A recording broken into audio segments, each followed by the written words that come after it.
A lot of you wondering what to do with your moon pies. Well, I've got some wine suggestions for you. Lemon moon pies, Sauvignon Blanc, Chenin Blanc, or Pinot Grigio. Stuart Reb Donald, acclaimed food and travel writer and world-class chef. I was the chef de casserole. I made the casseroles in the frozen food department.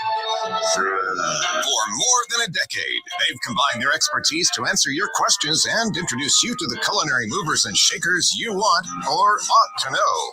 4-time Taste Award finalists, 10-time Nappy Award losers. They are the dynamic duo of dining. Drop, keep screaming for more. Mike and Stu on FM Talk 106.5. And good morning. It is time for Sip and Chew with Mike and Stu. But today it is Sip and Chew with Mikeless Stu. Mike's feeling a little under the weather, so he's going to take the day off and do whatever it is he does when he doesn't feel well. And we're going to do what we do, which is talk about food and drink and whatnot. We're going to stay away from talk about everything from yesterday because this show is supposed to be an exit from the drudgery of the regular day.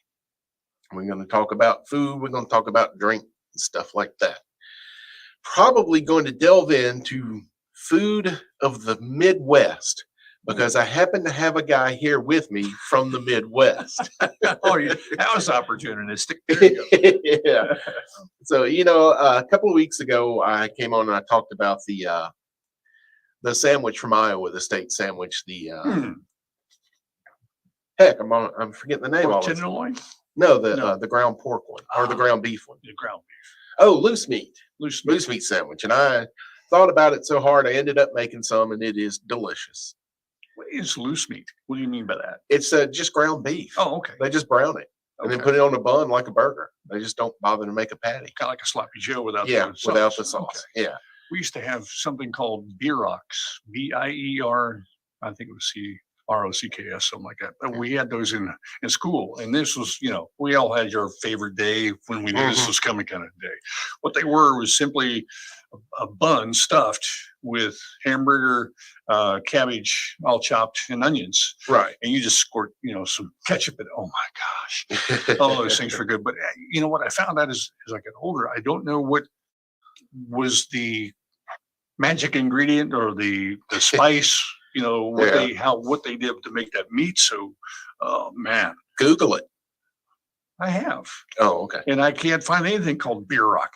Oh, okay. So that's what I'm trying to wondering is what was the actual name of that? Huh. When you said loose meat, I wonder if it's like a B-E-I-R, like the German word for beer. It is German. It's German, but I don't know if I'm spelling the rest of it. If you are German and know what that word means, by all means, give us a call at 251-343-0106, which is the Callahan's Irish Social Club text line. Oh, and now you just typed it in and found it instantly. So, B-I-E-R-O-C-K. It looks pretty, that's exactly what it is. Bierrock is a great dough pastry pocket sandwich. Oh, okay. Savory filling originating in Russia. Okay. So we now know what the Russian version of a meat pie is. Yeah. It's a Midwest staple. Every culture has meat pies of some sort. Even hot pockets. Some form of hot pocket. But like in Asia, you could say an egg roll, but really it's more the pot stickers. And Italy is a calzone. Right. All through Latin America, you've got empanadas. In the UK, your beef pie. Right. What we now call chicken pot pie. Yeah. That derived, didn't it, from I just went blank on what my favorite. Go ahead, because I just went blank on it. It's the traditional. Pie. Well, it's a pot pie, but it's got potatoes, like mashed potatoes, lamb, and for goodness sake, that sounds delicious. Oh yeah, it's Now I ran into one in the central Midwest, actually Great Lakes states, Illinois, Minnesota, Michigan. Upper Midwest. Yeah, Upper Midwest. Thank you. Called a pasty. Well, a pasty is very similar to a pierogi. The pierogi being essentially a ravioli. It's the same pasta that you'd use for ravioli with meat and potatoes inside. That is Polish. And Mike's ex-wife used to make great pierogies. Well, the pasty is very similar, but it's like ground beef, mashed potatoes, and some cheese mixed in. Mm. But it's essentially a ravioli. Also, ravioli, pretty much another meat pie. People don't really think about it, but pasta is just bread. Right. It's flour, dough. water, oil. Right. Yeah, it's essentially a bread. It's just not a yeast bread. Shepherd's pie. That was what I was trying to Oh think yeah, of. shepherd's pie. Now, Yeah. it's important to note that there's two versions. There's real shepherd's pie does not contain ground beef. No. That's cottage pie. But Right. in the U.S., we call it shepherd's pie. Right. Exactly. They Yeah. have actually sometimes stomach. In the original in England is it was made from stomach muscle. Oh, that's tripe. Tripe. Thank Yeah. you. Yeah, same thing that is the key element in menudo, the famous hangover cure of Mexican cuisine, which is a soup. I didn't know that. Yeah, it's Isn't that interesting? Because what you're really trying to cure is your upset stomach. well, it's not a very spicy soup, and the tripe. If you've never had tripe, it's weird. It's not really meat. It's rubber. somewhere between fat and like cartilage. Yeah, I don't do well with It's not a texture I'm a fan of, but Yeah. at the same time, it does contain nutrients and protein, and it is good for your body. Is it the density? Is that It's just weird. It's as simple as that. It's just weird. Yeah. yeah. But just like every culture has some form of the meat pie, Mhm. just about every state in the U.S. has a signature sandwich, if not more than one. And I'm trying to put together a video series where I go state by state. Mhm. And Alabama would be first alphabetically, and it's where I live. And I'm going to go with, if you do a Google search of this, most of the sites will say a pulled chicken sandwich with white barbecue sauce on it, which is something that people in South Alabama have never eaten unless they went to North Alabama or got it since it's become trendy in the last few years. I was going to say, yeah, Yeah. most of the white Yeah. sauce is only been. But everyone in this state knows an oyster loaf, which now is often called an oyster po' boy. They are similar, but the original oyster loaf, you dug out the top of the bread Mhm. to fit more oysters in it. So you might have 18 to 20 oysters in this sandwich. Just some Wow. shredded lettuce, tomatoes, maybe tartar sauce or mayonnaise. That And sounds that's good. it. And I've that's the never whole had one of sandwich. those. Yeah. Well, the po' boy has become more popular. It's easier to execute. It's easier to eat. It has more options than just oysters. Feel more Louisiana when or Mississippi when I hear. Well, the po' boy originated in New Orleans. Okay. But has spread across the Gulf Coast. Actually, the state that has is most identified with a shrimp po' boy is Mississippi. Yeah, exactly. Yeah. And Yeah. grilled, not fried. Hmm. But I always thought it was. yeah, I guess well, I- you get them both. But Yeah. the grilled has like a butter garlic sauce that they toss it in after they grill it too. And Ah. I've not actually had one. I lived in Mississippi 3 years and didn't get around to this. But Oh, that's where I man. had my first muffalata, which is what I'm going to call the sandwich of Louisiana. Really? Yeah. Because that's the only state that has it, whereas other Doesn't states it have have more po' of an Italian. It comes from Italy, yeah. Okay. Yeah, I don't care what country it comes from in the state that it's in. That's where it is. And in Florida, Florida's a state where you got to go with two. Okay. The Cubano, the Cuban sub. Well, it's south of Florida. But you get to Tampa, and it's about a grouper sandwich. And there's no definition. Any bread, grilled, fried, broiled, doesn't matter. Grouper in bread, Grouper. all over the Tampa area. Hmm. The grouper sandwich. When I was living in Cocoa Beach, and in that area, I don't remember. That's a good question. I think it was more Atlantic based, because you had swordfish occasionally. I mean, that was the extreme, but I don't remember. Right. It's been a while. Yeah, but the Tampa's on the Gulf Coast. Sure. Yeah. where yeah. the grouper is king, and they just love their grouper sandwich. But I would go with the Cubano for the whole state.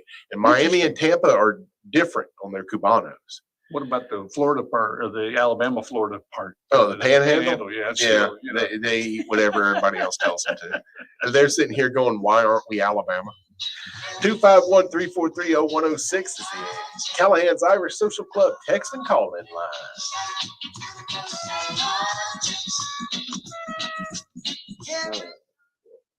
For more than 50 years, Mobile Bay Magazine has showcased the history, style, arts, dining, and entertainment that defines excellence on both sides of Mobile Bay. Each month's issue is filled with our unique Southern Alabama culture, beautifully captured and told through engaging articles and stunning photography. When you subscribe to Mobile Bay Magazine, you'll be swept into the pages where recipes, familiar places and faces, and untold stories abound. Start your journey today by visiting mobilebaymag.com. That's mobilebaymag.com. Texting enrolls you in recurring automated marketing text messages. Consent are required to purchase. Message data rates may apply.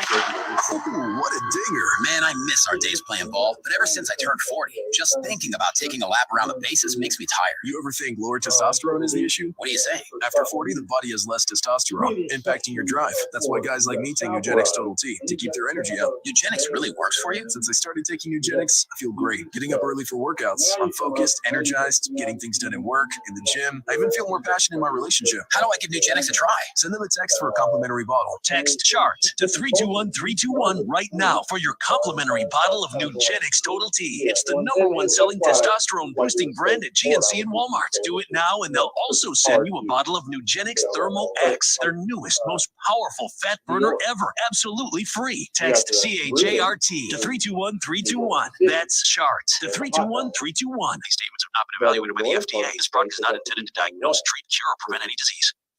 Watch out for people riding bikes. It's not just courteous. Now it's the law. The new 3 Feet for Safety Act requires that drivers give at least 3 feet of space when passing bicyclists. More and more people are commuting and touring Alabama on bicycles. As the number of cyclists on our roads increases, so does the need for safe driving. So slow down and give cyclists 3 feet of room. Follow the rules of the road and watch out for each other. Learn more at drivesafealabama.org. Sponsored by ALDOT, the Alabama Broadcasters Association, and this station. Hey, if you enjoy talking sports, hunting, and fishing, then you have to tune in every Saturday morning at 10 a.m. for Southern Fairway Sports Radio, presented by McConnell Automotive, the #1 GMC dealer in the state of Alabama. Hello again, friends. This is Randy Bergen. Be sure to join me and the gang as we'll talk football, golf. Yes, we're talking hunting and fishing. We got it all because we want to talk about what you want to hear. That's what we do right here on Southern Fairway Sports Radio every Saturday morning, beginning at 10 a.m. on FM Talk 106.5. To get on the line, call 343-0106. Now back to Mike and Stu. And you are listening to Sip and Chew with Mikeless Stu. And a few people we want to thank that make all of this possible. I want to thank the fine folks at Bob's Downtown Restaurant, the corner of Fat and Happy. Tony and the crew will always take good care of you, so go see them. Monday through Saturday, if you need lunch or dinner, go see the fine folks at Butch Cassidy's Cafe in the heart of the Floshell Entertainment District. Roy Seaver, good buddy of Mike and mine, and boy, he feeds his customers well. He really does. Don't forget those daily specials. Tomorrow's red beans and rice, y'all, because it's Monday. Got to do that laundry. We get to it. I want to talk about that. Okay. I also want to thank Hall's Sausage and Wholesale Meat Company. They're in lovely Chickasaw on Iroquois Street. But you can get them at local grocery stores. You can find them in Rouse's and Greer's and select Walmarts. And if you don't see it, ask for it. And if they say something nasty to you, kick them in the shin. But if they don't say anything nasty to you, just say thank you and go about your business. Wow. Okay, you had something. So red beans and rice. I had never been from the Midwest, and you're talking about Midwest foods. I had never, had red beans and rice. We were always roast beef, ham and beans. That was my dad's staple. He would sit at the table, and he would pick every bean out that did not fit, was not right. He would literally before cooking it. Yes. Yeah. And, right. Well, and keep in mind too, in the period that you're talking about, it was not uncommon to have rocks get mixed in with your exactly beans. Right. Exactly right. And they still advise you do that. But the machines now, they use lasers and stuff like that are really good in detecting the density and the difference in texture. and extracting them. It's still a good idea. Yeah. That was what he would do, separate. And when I say separate rocks, most people just assume. So it's interesting. Phil and I were talking earlier off the air about jargon, a certain area of jargon and business jargon. And that's one of those things when you just kind of imply that when you're separating beans, you're separating rocks from the beans. Right. Yeah, but okay. Thank you for clarifying. Anyway, so I never had, we had chicken every weekend. It was, we had a full chicken. Dad would eat half of it. I ate the rest. That was it. I couldn't do wings, couldn't do the rest. But those are the three main staples that I remember. We rarely did hamburger. We did SOS, Yeah. Steve on the shingle. Yeah. We had chipped beef on toast is also there. Yeah, that was also, we did some chipped beef, but that was a little expensive for Mom and Dad. But considering the history, again, my dad was raised, he was 78 when he passed. That's been 30 years ago. You got to reflect back on what he went through in the 30s, the 20s, and they were dirt poor. Yep. Dirty 30s in Kansas, there was nothing. So, yeah, they ate what they could get. Soup was a rock, so many people joke about that. But stone soup. Yeah. It's true. But I never had red beans and rice. And there was a place, and I cannot remember now, it's no longer there. It was in Fairhope at a split. And they did a thing every year with the red beans and rice. That is probably Judge Roy Bean. That was it. Yeah. Judge Roy Beans. I knew you'd think of it. And they did a festival every year. And I just moved to the coast. And I was in another station at that time. And we did a big fest, drawing people out, promote all that. Man, I had never had red beans and rice in my life. And I'm going to tell you what, dude, I was like, are you kidding me? Where have I been all my life? Not on the Gulf Coast. Well, that's true. I believe those red beans are indigenous or grow best in Louisiana, South Texas. So, peasant cuisine, which is anything where we would eat, hamburgers, peasant cuisine, fried chicken. That's all classified as peasant cuisine. What the masses eat. Right. What you can afford. Peasant cuisine, right, exactly, is whatever you have handy. Yeah. So the red beans were handy. They made something with it, And the whole tradition of you eat red beans and rice on Monday comes from the days when laundry was an entire day. So you needed the beans to just cook and cook and cook while you were doing laundry, not anything that required your attention. I had never heard of that until about 5 or 6 years ago, because honestly, that's probably a World War II or pre-World War II thing. Oh, really? Yeah, I don't think that, as far as that was actually when people did the laundry. By the 50s, you've got appliances coming into the home, and everybody's got their own washer and dryer. And hanger out on the line, But there's a lot of these things that we were told are old tradition stuff, and Bill Finch has brought it up before. There's no way prior to the 1950s that they were using celery in their gumbo or any of their other food in Louisiana, because we didn't have grocery stores. Celery is a cold weather ingredient, and they wouldn't have had access to it. Interesting. His theory being that the stems out of collards were what they used. A similar texture. They're both green, so they're going to give you that bitterness from the chlorophyll. Didn't even think of that. Yeah, I think it's the key. What you're saying is, a couple of weeks ago, you and Mike were talking about rhubarb. We had rhubarb out on the back porch. Yeah. And it was a staple. Well, my mom made rhubarb pie. And, I came down here and I'm like, where's the rhubarb? What's that? Right. So that kind of surprised me. Same thing with it does not handle the humidity or the heat in the Gulf Coast. My dad got 2 plants to grow for 1 year, so that my mom could make some rhubarb. It was not as flavorful. Is she from the Midwest? She was from Wyoming. Oh, wow. Yeah, and she grew up with both rhubarb and red currants growing in the backyard. Wow. So she had currants too. She also had it's another bitter green. Chard grew wild where she was. She hated it. She goes, chard is so bitter that it makes little kids like spinach. Yeah. Yes. I hated spinach. So yeah. But they had chard growing wild they were sharecroppers. Right. In Wyoming. I don't know what crop they oversaw. I know that my uncle, who still sharecrops in Oregon, usually does soybean. I was going to say that But that's they more wouldn't the have newer done crop, soybean yeah. in 1930s. No. Yeah, they were doing wheat. whatever the people who owned the farm wanted them to grow.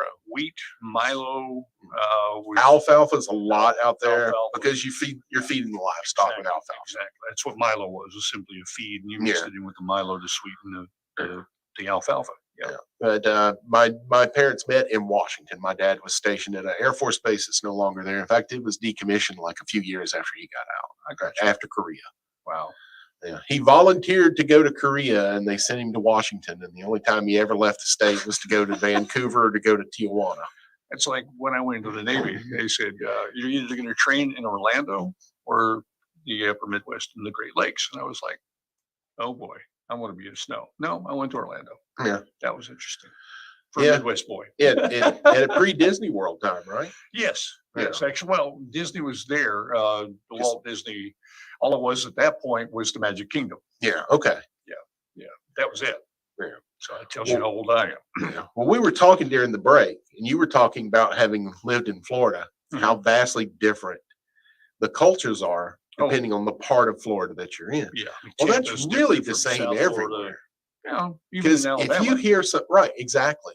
People on the Gulf Coast don't sound like anything like people from Florence or Muscle Shoals. Right. That accent, once you get north of Montgomery, gets way twangier than it does down here on the Gulf Coast, where we have ports and we had influence from people from other parts of the country and other parts of the world to change our accent Same with the from what food. theirs were. Right, Yeah. exactly. Yeah. And that's what you're seeing now, and more diversity. And we had guests on the show talking about the Cuban and Hispanic influences coming through, and the Asian. I mean, you have a lot, and that ebbs and flows. Yeah, one of the things, and this is a more recent immigrant to our culture, but the Vietnamese and the Cambodians who fled during the war in the 70s, a lot of them ended up in Balabatry. And at first they ain't like us. Right. They don't look like us. Right. They talk funny. You ain't from around here. And then, you get on a boat for 6 weeks out in the Gulf with a couple of Vietnamese dudes, and you realize, man, they're doing twice the work of anybody out here. And they're not complaining. No. These guys work. And now the Vietnamese community in Balabatry is, every bit as beloved as the redneck community. Yeah. And if you ever go to the Blessing of the Fleet in Balabatry, the first one I went to had all this great seafood to choose from, as you would expect. Then years later, I went back and it had 2 different sections: seafood on this side, Vietnamese food on that side. And there were contests for best Vietnamese food and best Cambodian food. And there were food trucks selling seafood and Vietnamese and Cambodian food. It's really interesting down there. You made a comment not long ago that you have an affinity for Asian food. Low, yeah. So I tend to lean in that way. Yeah, and people who don't understand the difference think that everything they've seen on a Chinese buffet is the beginning in innovation cuisine. And that's first off, most of that's not even from Asia. That stuff was created in San Francisco. Yeah. But it is drastically different. I started learning that in college. I dated a girl who was from Jakarta, Indonesia. Oh, wow. And so I got to learn firsthand the differences in the culture. And she had emailed her mother. This is when email was new, for some traditional recipes for me to prepare. And then Jane translated them from Indonesian into English so I could actually work with them. Cool. She and I went to an Asian market. We were cooking for a bunch of students. There's a bunch of us just going to hang out. So I was going to work through this menu. And we're at the Asian market and everything. And I said, "Ooh, wow, do we need to get chopsticks?" And she said, "For what?" And I said, "To eat with." She goes, "No, in Indonesia, we use this thing. It's like a stick with a round end. I think you guys call it a spoon." 251-343-0106. It's the Callahan's Irish Social Club text line. Wow.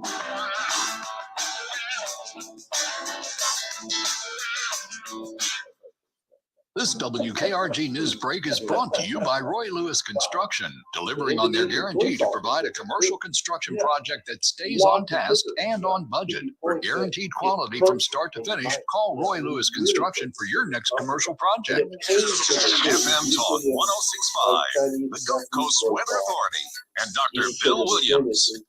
Gulf Coast to expect mostly sunny skies today with scattered showers and thunderstorms. High temperatures this afternoon will be in the mid-90s. Tonight, partly cloudy, lows in the upper 70s. And for Monday, mostly sunny with scattered showers and thunderstorms and highs in the mid-90s. This is meteorologist Dr. Bill Williams. FM Talk 106.5, the Gulf Coast Weather Authority. Have the best looking lawn in the neighborhood with help from Capital Tractor. Wet Bobo here with a special right now on all of our zero turns. Buy a mower, get a blower. Buy any Kubota mower on our lot and get an Echo handheld blower absolutely free. Short on cash? No problem. Get 0% APR financing for 60 months with approved credit. New mower, free blower, 0% interest. Now through September 30th, 2024. See Capital Tractor or go to KubotaUSA.com for more details. Capital Tractor, Mobile and Lucedale. Do you do it daily? I've been married for 20 years, so I'm lucky if it's once a month. Not that. I mean, do you go to lanyapmobile.com on the daily? No, I usually pick it up from the box downtown on Wednesdays. Well, you're really missing out because Lanyap is Mobile's daily newspaper. Lanyapmobile.com is updated daily with breaking news, award-winning investigative reporting, and the arts and entertainment coverage you've come to expect from Mobile's only newspaper. I guess you need to check it out more often. Yeah, you do. All you have to do is sign up for a subscription. They're only $6.50 a month, and the first month is only $1. Totally worth it to have a daily newspaper. Yeah, that's far less than the 50 cents I used to stick in those yellow boxes every day. That's for sure. Well, you convinced me. I'm going to sign up today and get my news from Lanyap on the daily. Great idea. Lanyap is Mobile's source for daily news, in-depth investigative reporting, commentary, cuisine reviews, and arts and entertainment coverage, as well as the best sports pages in Alabama. Sign up for a subscription today at lanyapmobile.com. That's lanyapmobile.com. Hey, it's Sean Sullivan. I'm excited about inviting you to the G&D Farms Outdoor Expo at the grounds September 13th through 15th. FM Talk 106.5 is a proud sponsor of this first of its kind 3-day family-friendly event showcasing products and services tailored to everything outdoors for all of us along the Gulf Coast. Enjoy food, outdoor education, entertainment, and lots of local vendors. Plus, we'll kick it all off with a live midday mobile from the grounds. That's the G&D Farms Outdoor Expo at the grounds September 13th through 15th. Come see us. Hi, it's Paul Feinbaum. College football season never ends. We're your home for coast-to-coast coverage. Paul Feinbaum, weekdays at 2 on FM Talk 106.5. Mike Bailey, Stuart Reb Donald, devoted to the complete gastronomic experience. I want a big butter and egg man. Mike and Stu on FM Talk 106.5. And we're back again with Sip and Chew with Mike and Stu. Mike is out today. He's battling a little bit of a head cold or sore throat or whatever it is. And, you know, Mike is a big socialite. He's out there. He's shaking hands. He's kissing babies. He could be a politician, but he's too honest. I'm about to say. Yeah. But so he's feeling a little under the weather, and Steve and I are just sitting here randomly attacking various things in the food and beverage world. But random. Yeah. Midwest foods is what you started off with. And then we ended on Indonesian soy sauce and so far. Yeah. So far. But getting back to the Midwest, everybody, when they either think of the Midwest, they're thinking of either Kansas City barbecue, or Midwest hot dogs, or pizza. Chicago, yeah, Chicago. Yeah. So, St. Louis also known for the ribs. I didn't know that. Yeah, well, St. Louis style ribs. I never thought, never even. Yeah, because everything was so hammered. And I'm from a little. When you look at Kansas, it's a square state. And you see from one side to the other. One side, pretty much. Yeah. On the right-hand side, it's a little like a broken off piece. My joke is pretty much describes the whole people. You know, there's square and a little off on the right. Yeah. But the whole point of being out in the Midwest, almost Colorado, is where I grew up, in the plains. Right. And people don't think about it. Colorado has very diverse ecology. We think of the Rockies, but There's a desert in Colorado. Yeah. And there are two plains. different ones. Yeah. One's when you start to head out toward Utah and Mexico. Right. And then one when you start heading out to Kansas, because Right. right in that area is just flat. There's nothing, like you said. So you get to about Salina, which is midway through, about 2 hours from where I grew up, and you can see nothing. It's starting to be hilly. Yeah. And they get Topeka and Lawrence and Kansas City and all that.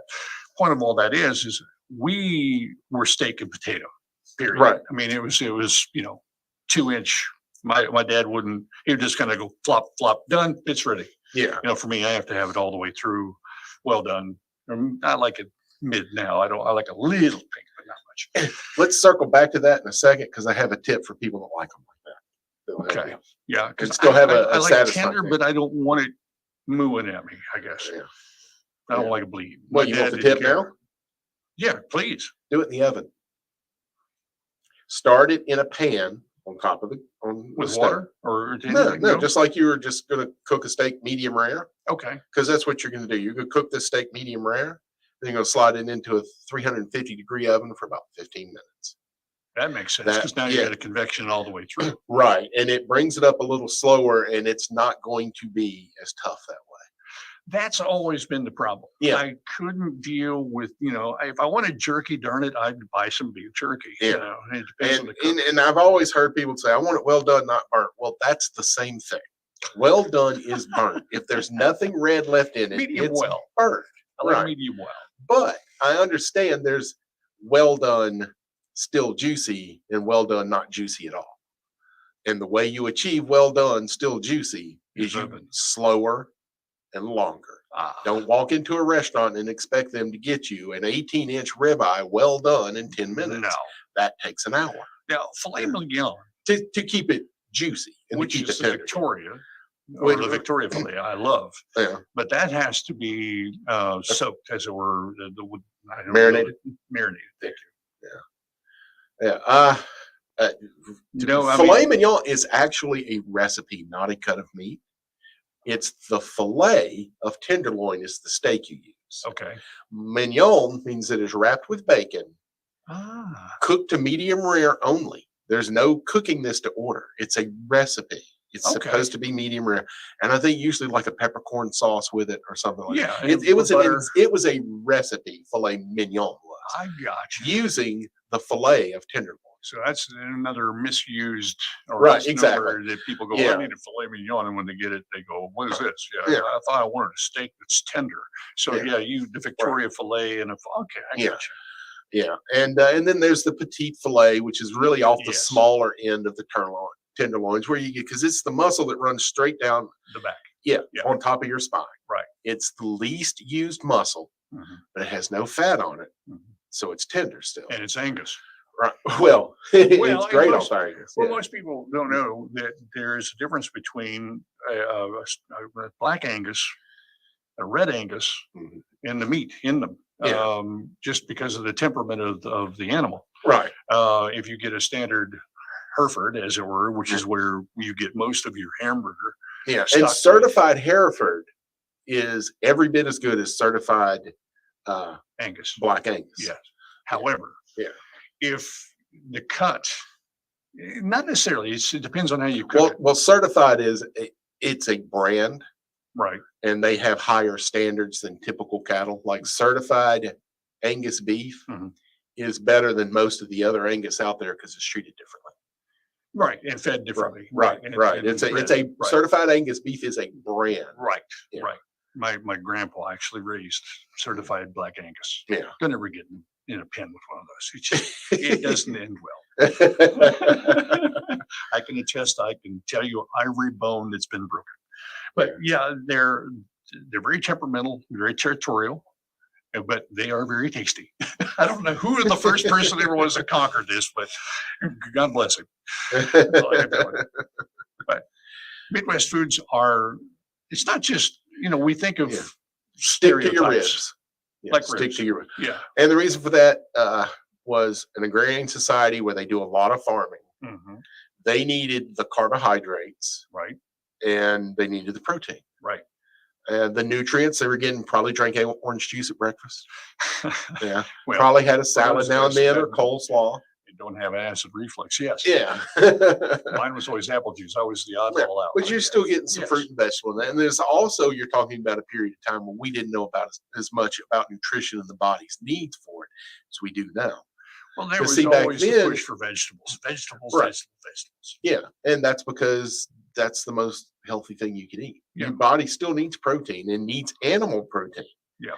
I mean, there are certain compounds found in animal fats that are not found in legumes or any other form of non-animal protein that your body has to have. And if you don't have it, your body's going to break down sooner. That's why a lot of times Are we talking people that have vegetarian issues? Is that what you mean? more No. vegan, I mean the no animal fat at all. Yeah. Vegetarians, they'll still put butter on their corn. Right. So they're good. They're getting that. And I think it's the medium chain fatty acids, but they're very important. They help keep your joint health together. They're good for your skin. Right. They help Calcium. keep you. And the other thing is Collagen. the protein that you're trying to feed is muscle protein. That's what your body Right. has. Right. The best Amino protein, acids. the best protein to keep it going is meat protein because you're feeding muscle to muscle. That makes sense. Yeah. If you don't get enough protein in your diet, your muscles will cannibalize themselves. Have you ever advised, when someone who is dietary and they're trying to get their basic shape in, exercise and food diet? Have you ever advised anyone on that or considered I've doing helped people out Okay. and stuff like that. I don't want to pretend to be a nutritionist, although That's the word I'm I've looking dealt with so many that I've picked up a lot of stuff. Like one nutritionist said, if you want to make sure that your hydration is right, look at your pee. If it looks like lemonade from Chick-fil-A, you got it perfect. that? Right. If it's clearer than that, you're drinking too much water. Exactly. You need to get lost the word all of a sudden. Think you get electrolytes. Right. And if it's too dark, you need to drink more water. Right. And what you're going for is Chick-fil-A lemonade. Right. Just a nice light yellow color. Yep. And these things, I learned this in college. As much as it may be unsavory for people to discuss sometimes, looking at your urine and looking at your fecal matter is incredibly important to your health. Mhm. And to sidestep that because, I'd rather not talk about that, that's not smart. We're talking about Your living your life Yeah. to the best you can. So when it comes to fecal matter, I know it stinks to talk about. I get it, stinks, but you want firm and you want floaters. That means you're getting enough fiber. If it sinks, you're not getting enough fiber or enough water. And if it's not firm, Yeah, you got other stuff got going too on. much. Yeah, there's something else. I had a Ebola. surgery, hernia surgery. Those are 14. fun. Well, it did happen.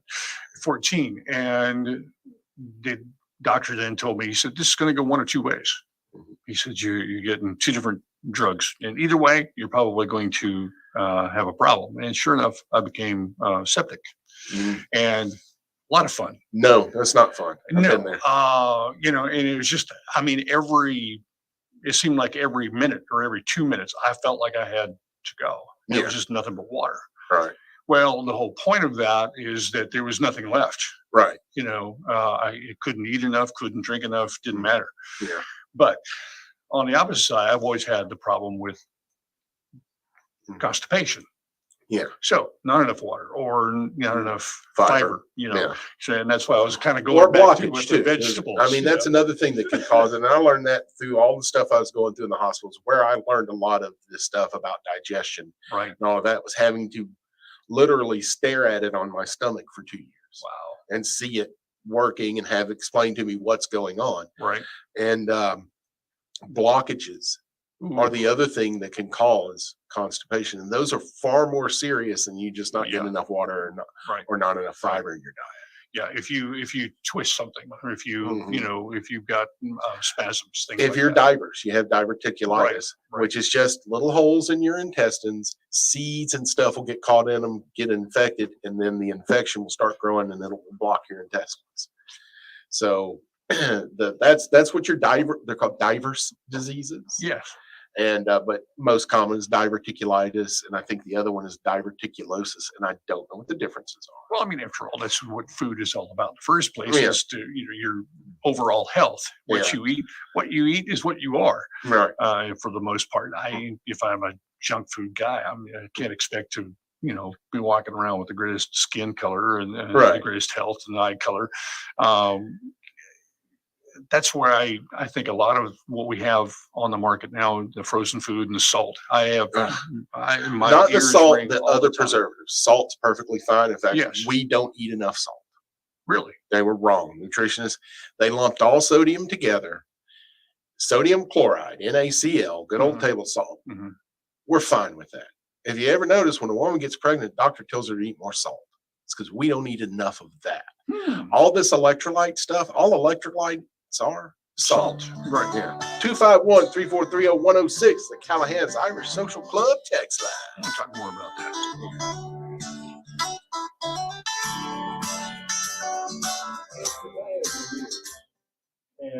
For more than 50 years, Mobile Bay Magazine has showcased the history, style, arts, dining, and entertainment that defines excellence on both sides of Mobile Bay. Each month's issue is filled with our unique Southern Alabama culture, beautifully captured and told through engaging articles and stunning photography. When you subscribe to Mobile Bay Magazine, you'll be swept into the pages where recipes, familiar places and faces, and untold stories abound. Start your journey today by visiting mobilebaymag.com. That's mobilebaymag.com. The Home Service Club sponsors this paid advertisement. Attention homeowners. Broken AC, $4,600. Water heater, $1,500. Fridge on the fridge, $1,000. You need home warranty coverage from the Home Service Club. For around $1 a day, if any of your covered appliances and systems break down, HSC will either do the repair or replace them. HSC has over 15,000 pre-screened, highly rated technicians with the fastest response time in the industry. HSC provides coverage for up to 47 different appliances and systems in your home.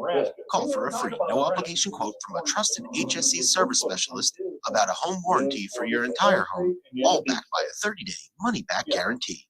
800-929-7449. Call now and get your first month free, plus $75 off your first year. 800-929-7449. 800-929-7449. That's 800-929-7449. 800-929-7449.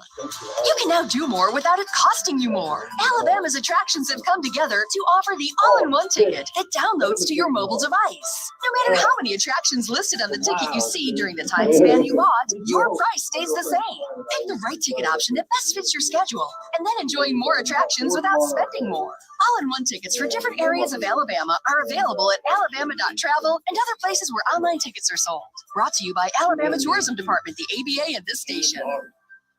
Hello again, friends. I'm Randy Bergen, inviting you to join me, Coach Rick Cleveland, and Coach Mark Lassiter for the Thompson Tractors Prep Sports Report. We'll be coming to you live from the Eastern Shore Toyota and Hyundai Studios for 2 hours beginning at 8 a.m. every Saturday morning. We'll visit with coaches, athletes, administrators, and more as we'll keep you up to date on all things prep along the Gulf Coast and the state of Alabama. Wake up with the Prep Sports Report team this Saturday morning starting at 8 a.m. right here on FM Talk 106.5. For more than a decade, Sip and Chew with Mike and Stu on FM Talk 106.5.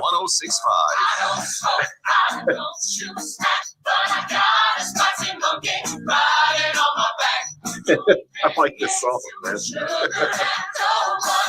All right, folks, want to thank a few people today. I'm going to mix up the order a little bit. Mike gets locked into that one order. So I'm going to start with Hall Sausage and Wholesale Meats there on Iroquois Street. Ask for them at your local grocer.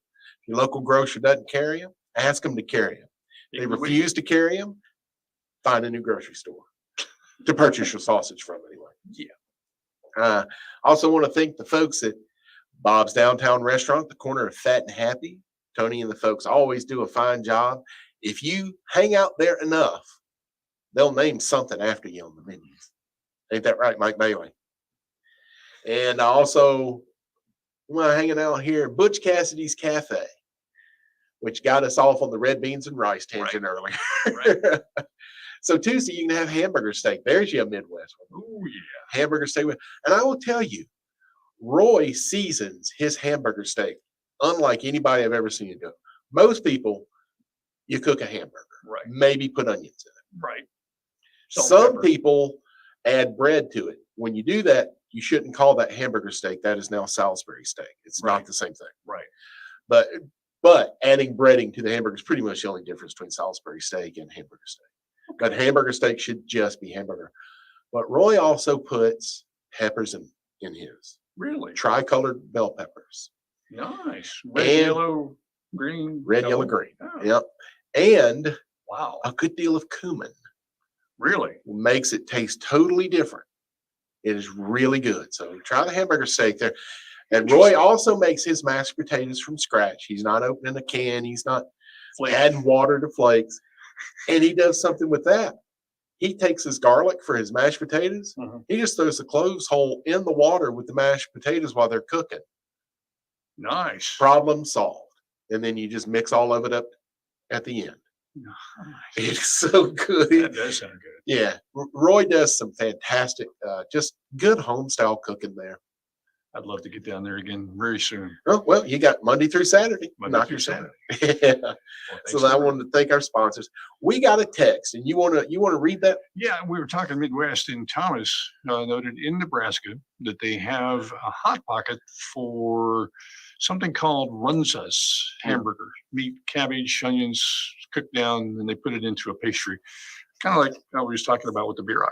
Yeah, I haven't had. And I pulled it up when he said that because you and I both have been to Nebraska, and we know it's pretty much it's just cornfields, 3 cities. Corn. And I was thinking about that just beef. this morning. There's only 3 cities in Nebraska. But You've got Omaha, Yeah. which is over 1 million people, probably the size of Birmingham or a little larger. Then you've got Lincoln, which is about twice the size of Mobile, and then the other one's like Grand Prairie. Yeah. And then anything else is a town. Yeah, pretty much. And they're Just a they're village. sparsely populated. And what Grand Prairie, Grandview, I forget the name again. It's in the middle of the state. Third one you don't remember. That's, Yeah. It's really only 2. Yeah, so Omaha's in the east, Lincoln's in the east, Grandview, Grand Prairie, whatever it is in the middle. And from there west, there's nothing in Nebraska. Half the state is just corn Well, it's corn and wheat. Yeah. and steak. My gosh, the beef is so good in Nebraska. I spent a week in Lincoln, and every place I went, if I ordered steak, and I made a point of ordering steak a lot, very different versions, you know. I went to an Indian restaurant and got some of their beef preparations. I went to a Japanese restaurant and got a Japanese preparation. Right. But it was all local beef, and it was just phenomenal. Applebee's had a great steak. I was working for them at the time. Oh, okay. Yeah. They wouldn't sell it to the customers, but they served it to us. They didn't want to spoil them with the good product. Wow. That was what I was told. They did not want to spoil their And that customers. was in Grand Prairie? This was in Oh, Lincoln. Lincoln. Yeah. Okay. Because you were saying small and everything Yeah. else is small. Well, Grand Prairie is actually a township.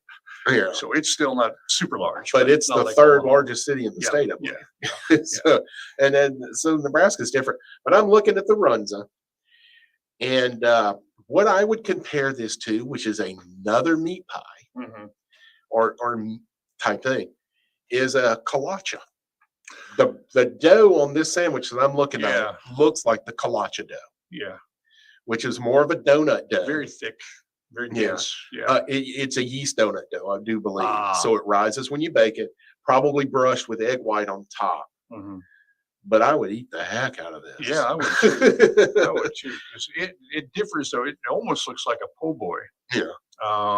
But But everything's inside the bread. I do a sandwich that I call Guido's Torpedo. I used to run this as a special down on the island because they had the barbecue place I was at for a while had been an Italian restaurant. So they had a deep freeze still full of Italian ingredients. And so I would break them out every now and then, work through them, and I would run this Guido's Torpedo. And I would take the po' boy bread, cut one end off, just the crust off, Yeah. and then I'd hollow out the inside. Okay. Grill the bread, just lightly toast it, Okay. and then stuff it with meatballs. Ooh. And then I put it on a plate, poured the sauce completely over everything, Parmesan cheese, and you ate it with a knife and fork. No mozzarella? No mozzarella, Oh, Parmesan. Man, And that does sound good. it was good and it sold well, extremely well. But you really didn't need the mozzarella because that bread is absorbing that tomato sauce the entire time. Mhm. And you're getting the stringy texture already. Yeah. And a lot of what we do with cheese is Just in let me America. ask, yeah, why In America. Yeah. Like people that love American cheese. Well, if you put American cheese on a burger and mayonnaise, you're basically putting mayonnaise on your burger twice. You're going for a texture, not a flavor. American doesn't have a strong flavor. Any cheese, when you melt it, loses a lot of its flavor, a good deal of its flavor. That's why if you're making mac and cheese, something like that, you want to use sharp cheddar. Because if you use mild cheddar, it's just going to taste like you use milk. Right. And the example that I like to give is, which is not a knock, it's their style, is Church's Fried Chicken. Their mac and cheese has very little cheese flavor. I've noticed that. Simply because they're using mild cheddar instead of sharp. And when you melt cheese, it loses flavor. When you melt American, it loses most of what little flavor it has. So you're essentially just looking at hot mayonnaise and cold mayonnaise. Okay. So and that's one of the things that we do as Americans that make us fatter. If you're essentially getting the same texture, same mouthfeel and everything from melted American that you get from mayonnaise. So why do you need both? Interesting. Pick one. And I'll tell you that my preference on most burgers, I don't want cheese or mayonnaise or bacon. It doesn't need it. I want the original burger, which was mustard, ketchup, pickle, and onions. And that's all it came on them. That is No so lettuce? good. No tomatoes? No, I don't mind those. And I eat those because I need the health. Well, from the health standpoint. That's vegetable part. Right. I need the salad. Right. The whole point of a sandwich, and I wrote a book about this, an ebook that you can go download from Amazon called No Sides Needed. Okay. You should not be eating sides with a sandwich. The entire purpose of the sandwich is put the entire meal and encase it in bread. That makes sense. That's the whole point. So you don't need sides with sandwiches, but we sure love them. And a lot of people are like, I can't imagine eating a burger without fries. Well, why? I can do it all the time. I need a bigger burger that way. Why do we have chips? Why do we have, and it seems like that's an expectation. And real quick, because I know we got to wrap this up, I finally went and tried Sassy's in Hurling, Mississippi. Okay. They have two size burger patties. The small is an 8-ounce patty. Wow. The large is a 10-ounce. I, of course, got the 10-ounce. Oh. Yeah, I did a little video that will be on Sip and Chew about my trip to Sassy's next Friday, this coming up Friday. Okay. Mike had the latest Off the Eaton Trail. Okay. Did it Friday. It dropped. I'm trying to remember where we were. It's on Facebook and YouTube. Yeah, it's on our YouTube page. Okay. On our YouTube channel, which is Sip and Chew, Mike and Stu. Right. And then tomorrow's is another Ask the Chef. I forget which one it is. I make a bunch of these at a time and then schedule them out. So I don't remember which one is which. That makes sense. But folks, we got to get out of here. We got to go out there and make sure these servers are earning these tips and these folks are tipping them. And we got to make sure that everybody, provolone.